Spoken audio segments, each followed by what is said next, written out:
At the beginning of the story, we see a prison in Siberia, where a large number of German soldiers are lined up. In fact, after the end of World War II, Russia captured many German soldiers and forced them to work day and night in coal mines. Although the security of this prison was quite low, still no one tried to escape from it, because the prison was surrounded by nothing but snow, and it was located a full 14,000 kilometers away from any human settlement.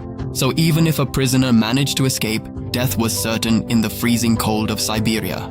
This prison was built in the middle of thousands of kilometers of snow on all sides, which is why no prisoner could even think of escaping from here. But among these prisoners, there was one who was extremely sharp-minded, and he wanted to escape from this prison to return to his wife and daughter. This prisoner's name was Clement Foyel, who had been sentenced to a full 25 years in this prison. And Clement absolutely did not want to spend half his life here. Clement wanted to escape from this prison at any cost. Luckily, one day Clement got the chance to escape, and he fled from the prison by hiding in a coal-carrying freight train. Now, outside the prison, when he saw the stars in the open sky, he was overjoyed. But this happiness was short-lived. After traveling a short distance, the freight train was stopped, and when Clement peeked outside, he saw a Russian soldier standing in front of him with a gun pointed at him. Unfortunately, Clement was caught here, and for the crime of escaping from prison, he was locked up in an open-air cell. It was extremely cold, and the rain at night had made Clement's condition even worse. Clement was kept in that cell not just for a few hours, but for a full 2 days. Now, after 2 whole days, the next morning the prison warden came to him, took him out of the cell, and did not torture him at all. He simply said, "Your companions are eagerly waiting for you." Now, when Clement met his companions, they were all waiting for him with sticks and batons in their hands. They were all very angry with Clement because due to his escape attempt, they had all been kept hungry for the past 2 days. And now Clement understood what the warden meant when he said that his companions were waiting for him. As soon as the other prisoners saw Clement, they attacked him and beat him up very badly. Clement was so badly injured in this beating that he had to be admitted to the prison hospital. The doctor of this prison was also a German prisoner. As soon as Clement regained consciousness, he told the doctor that he wanted to escape from prison once again and needed his help. The doctor was amazed by Clement's bravery, that even after enduring so much, he was still not ready to give up. The doctor explained to him that escaping alive from this prison was impossible, and even if he managed to escape, he would die in the freezing cold outside. But the reality is that even if you don't try to escape, your death is certain, because the coal mines where you work have a very high concentration of carbon, which enters your body through the air and causes dangerous diseases like cancer. That's why the doctor told Clement that he should make one last attempt to escape from this prison. After that, the doctor took out all his warm clothes, shoes, and all the necessary items and gave them to Clement. And he also told him that Russian soldiers hide their food near the railway lines. Along with this, he also gave Clement a gun so that he could protect himself. In fact, the doctor had gathered all these things in advance because he himself wanted to escape from this prison. But a week ago, he found out that he had cancer and didn't have more than a month to live. Now he gave Clement a lunchbox and said, "If you survive, please deliver this lunchbox to my family and tell them that I am no longer in this world." Here, once again, in the darkness of night, Clement escaped, and this time he decided to travel on foot instead of taking a freight train. After walking all night, he keeps going even in the morning, because he is afraid that the Russian soldiers might catch him. Now, when the warden found out in the morning that Clement had escaped from jail, he went straight to the doctor's room to interrogate him. But before he could get there, the doctor had already taken his own life, because he knew that after hearing about Clement's escape, the warden would torture him to death. After this, the warden sent several Russian soldiers to search for Clement and ordered them to bring him back alive. But even after searching for many days, there was no trace of Clement. Clement's good fortune was that, because of the onset of snowfall, his footprints were gradually being erased, making it difficult to find him. Now, everyone began to think that Clement must have frozen to death in this cold. But the warden was not ready to accept this, because he knew that Clement was very strong and would not give up so easily. That's why he ordered the search to continue. On the other hand, we see Clement, who was moving forward with full determination, braving the snowstorm. 9 days after escaping from prison, he suddenly heard the sound of dogs barking, and as soon as he turned around, he saw a sled coming toward him. Before he could run, the sled reached him and passed by, climbing over him. At that moment, Clement woke up and realized that he had just been dreaming. In reality, Clement had been walking on foot for the past 9 days, and now his food had also run out. Because of hunger and exhaustion, it became difficult for him to move forward. But even so, the climber did not give up and kept going however he could. After a few days, his body also gave out and he fainted from hunger.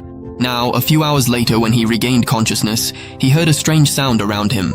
Just then, he saw a seal, and the moment he saw it, his eyes lit up. He immediately took out his gun and tried with all his strength to aim, but due to exhaustion and weakness, his aim was off, and the seal started to run away.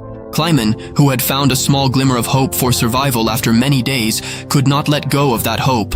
He immediately ran after the seal, but as he was running, the ice broke and Kleiman fell into the water, injuring his leg. Despite being hurt, he continued to chase after the seal. Just as Kleiman was about to fire, the seal hid behind a rock. Kleiman moved forward and spotted the seal again. Before it could slip into the water, Kleiman fired his last bullet, and luckily, it hit the seal. Seeing this, Kleiman was overjoyed because now he no longer had to worry about food during his journey.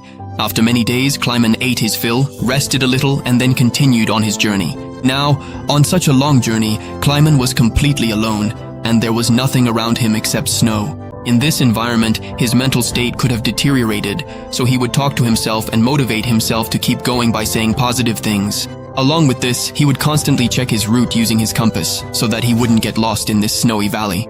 In this way, days passed and then months, and after walking continuously for 2 months, Kleiman saw a small tree in that snowy field. Seeing that tree, Kleiman was so happy as if he had found a treasure, and he ran to hug the tree. In fact, this tree was a sign that after walking continuously for 2 months, Kleiman had now crossed the snowy field and the forest was about to begin ahead. After walking just a little further, exactly what he had thought happened. Now from here the forest was about to begin. The snowy region was coming to an end. He did not. He was very happy in the jungle. He gathers wood, lights a fire, and for the first time in months, sleeps peacefully. But whether the next day brought him peace or not, no one knows. On the other hand, we see the warden, who was still searching for Kleiman, and he ordered his search party to look for Kleiman within a 500-kilometer radius. Meanwhile, Kleiman was making his way through a forest when suddenly a snowstorm hit. The storm was so fierce that even huge trees were uprooted and fell to the ground. As soon as Kleiman tried to move forward, a large tree fell directly on him. Kleiman was lucky that in the evening 2 men searching for gold passed by. They saw Kleiman and saved his life just in time. After that, the 3 of them continued on together, and after several days of travel, they emerged from the snowy plains. On the way, they came across a river, and to cross it, they built a wooden boat. While crossing the river, they started talking to each other and sharing stories from their childhoods. But just then, the river's current became stronger and the boat started to go out of control. In the chaos, one of the companions lost his balance and fell straight into the water. He didn't know how to swim and began to drown. Seeing this, Kleiman jumped into the water and somehow managed to bring the man to the shore, saving his life. On the other hand, their second companion left the 2 of them to drown and went ahead alone. This second companion was extremely greedy. He thought the 2 of them must have died, and out of greed he kept his friend's gold for himself as well. A little while later, when Kleiman and the other man reached the tent, the man became very angry at his friend and shot him, killing him. After that, Kleiman and the man picked up their belongings and continued their journey. The 2 of them kept going for months, hoping that they would eventually find some human settlement. But winter came again, and all the forests around were covered in a white blanket of snow. The man was carrying a lot of heavy supplies, so he was having trouble walking through the snow. Seeing this, Kleiman tried to lighten his load and said, "Give me your things for a while." But at this point, the man became suspicious that maybe Kleiman also wanted his Clemens also wants to steal his gold, so he attacks Clemens and pushes him down, causing Clemens to lose consciousness. After a while, when Clemens regains consciousness, he sees a pack of wolves coming toward him, was approaching him. To save his life, he started climbing a tree, but as he was climbing, a wolf grabbed his leg. However, the tree was weak and broke in the middle, causing Clemens to fall down. Now Clemens thought his death was certain. Just then, suddenly the sound of gunfire was heard. When Clemens opened his eyes, he saw that some wolves were dead and the ones still alive had run away. In fact, hunters from the area had come and saved his life. They took him to their village where the villagers treated his injuries. After years of struggle, Clemens had finally reached human civilization. Seeing people made him extremely happy. He stayed in the village for several days, and the people took great care of him. One day, a letter arrived in the village, and it was none other than from the warden himself. It stated that a German soldier had escaped from our prison, and if anyone gave him shelter, they would be considered a traitor. Now an unknown. Even though he didn't want to, Clemens had to leave the village, because if he stayed, the warden would punish the villagers as well. Before he left, the villagers gave him food supplies and a hunting dog. Now, on this long journey, Clemens had a companion, so he no longer felt lonely. The two of them traveled together for many days. Along the way, they spotted a lumber mill, and the dog, searching for food, ran towards it. Clemens went inside the mill to save his dog. There, the workers recognized Clemens and took him to the owner. Clemens told the owner his entire story, which made everyone feel sorry for him. They gave him food and put him on a train headed for Germany. Clemens was happy that he would soon reach home, but he didn't know that the mill owner had informed the warden about him. Now, the warden and his soldiers were waiting for him at the station, but before reaching the station, Clemens spotted Russian soldiers from a distance and, seizing the opportunity, jumped off the train and escaped. Unfortunately, the Russian soldiers saw him and started chasing him. Clemens quickly crossed the tracks. He crossed over, but suddenly out of nowhere the warden appeared in front of him. Seeing this, Clemens' heart sank because now he felt that all his years of hard work had gone to waste. Before the warden could arrest him, Clemens' dog attacked the warden and bit him, giving Clemens another chance to escape. He ran away with all his might, but just then he heard a gunshot, and when he looked back he saw his dog lying dead. This made Clemens very sad, but even then he didn't stop and kept moving forward with all his strength. After that, he climbed onto a bridge and jumped onto a train passing below, escaping from there and once again slipping out of the warden's grasp. Days passed like this, and Clemens slowly continued on his journey. Before he knew it, the year 1952 had arrived, and it had been 7 years since Clemens escaped from prison. At that time, he was in Central Asia, wandering around at a village fair. He was wandering around there. At the fair, he saw all sorts of food and drinks. He really wanted to eat, but he didn't have any money, so he forced himself to move on. Just then, he noticed two girls who were selling pancakes at the fair.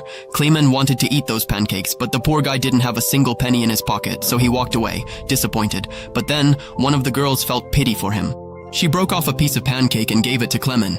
At first, Clemens felt a bit awkward, but then he thanked the girls and ate the pancake. Now, there was also a Jewish man at the fair who saw all of this happen. After that, Clemens went to a church, and this man followed him into the church as well. He arrived there. Actually, this man had also once been a prisoner, so he didn't turn Clemens over to the police and instead tried to help him. After that, he took Clemens to his home, where Clemens shaved for the first time in many years and returned to his old appearance. Then the man gave Clemens a new passport so that he could cross the Russian border and reach Germany. Clemens was very pleased with the man. Before leaving, Clemens thanked him and set out towards the Russia-Germany border. A few weeks later, Clemens reached the Russian border and showed his passport to the Russian soldier stationed there. Here, Clemens was afraid that the soldier might recognize him or catch his fake passport, but fortunately, nothing like that happened and the soldier allowed Clemens to cross the border. Seeing this, Clemens was so happy that he couldn't hold back his laughter even if he tried. Now finally, he reached that bridge where he would enter his own country, Germany, as soon as he crossed it. But just as he reached halfway, a bright light shone in his eyes, and when he opened them, he found the warden standing before him. When Clemens looked back, he realized he was still on Russian soil, which meant the warden could still arrest him. At this point, Clemens' heart broke, because all his years of effort seemed about to go to waste. But then, something happened that even Clemens himself hadn't expected. The warden stepped aside and allowed him to go forward. At first, Clemens couldn't believe it, but he gathered his courage and moved ahead. In fact, the warden was deeply inspired by Clemens' will to survive and his bravery. That's why he didn't arrest Clemens and let him return to his country. At that moment, the warden said to him, "This fight was just between two soldiers, me and you won it. Go, live your life." Finally, Clemens crossed the border and reached his homeland, Germany. After that, he arrived near his home where he saw his daughter and wife. A little while later, when both of them left the house to go to church, Clemens followed them to the church. He entered. However, Clemens still hadn't called out to his daughter, because she always believed that one day her father would return. When his daughter turned around, she recognized her father and ran to hug him. After so many years, seeing Clemens alive, his wife's happiness knew no bounds. Finally, the three of them embraced each other, and with that, this film based on a true story came to an end. We hope you enjoyed today's story. If you liked this video, please give it a like and subscribe to the channel.